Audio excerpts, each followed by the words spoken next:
उत्तराखंड विधानसभा का बजट सत्र 26 फरवरी से देहरादून में आयोजित किया जाएगा। सत्र कितने दिनों तक चलेगा, इस पर अभी अंतिम निर्णय नहीं लिया गया है। हालांकि बजट सत्र को गैरसैंण के बजाय देहरादून में आयोजित करने के फैसले पर विपक्ष ने सवाल उठाए हैं।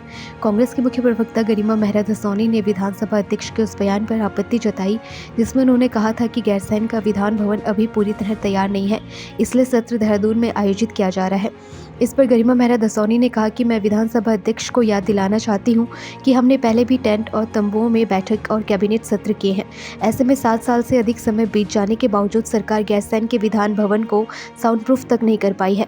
ये सरकार की विफलता को दर्शाता है।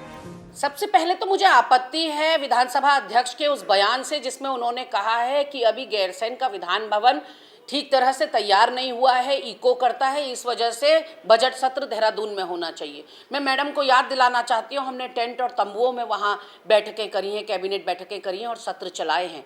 ऐसे में क्यों 7.5 साल बाद के शासन पर भी आप जो है गैरसैंण के विधान भवन को साउंड प्रूफ नहीं कर पाए, ये तो आप अपना फेलियर बता रहे हैं।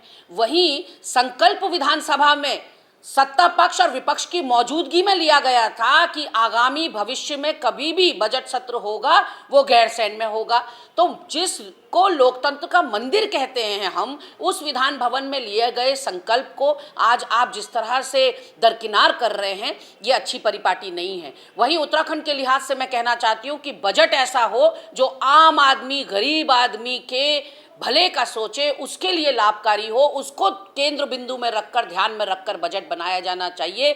स्टेट टैक्स, क्योंकि ऑलरेडी जीएसटी दे देकर और सेंट्रल टैक्सेस दे देकर आम आदमी परेशान हो चुका है, तो राज्य सरकार को चाहिए कि जहाँ जहाँ वो स्टेट टैक्स कम कर सकते हैं उस पर कमी की जानी चाहिए। हमारी खेती में हो रहे उत्पादों और हमारे हस्तशिल्प से बनाई गई चीज़ों को प्रोत्साहन कैसे मिल पाए, कैसे उनको बड़ा बाजार मिल पाए, इस पर ध्यान केंद्रित होना चाहिए। लोगों की जो पैदावार है वो सड़े नहीं, वो गले नहीं। विपणन की जो व्यवस्था है, यानी कि जो मंडी तक पहुंचाने की व्यवस्था है, वो सुगम होनी चाहिए। सड़कें नहीं होंगी तो कैसे सामान पहुंचेगा मंडी तक, और ट्रांसपोर्टेशन नहीं होगा तब भी दिक्कत आएगी। और उस ट्रांसपोर्टेशन में जो ईंधन लगता है, अगर वो आदमी के कब्जे में नहीं होगा, जेब के अंदर नहीं होगा, तो चीज़ों के दाम में बढ़ोतरी होनी है और लोगों के उत्पाद बिक्री नहीं हो पाएंगे।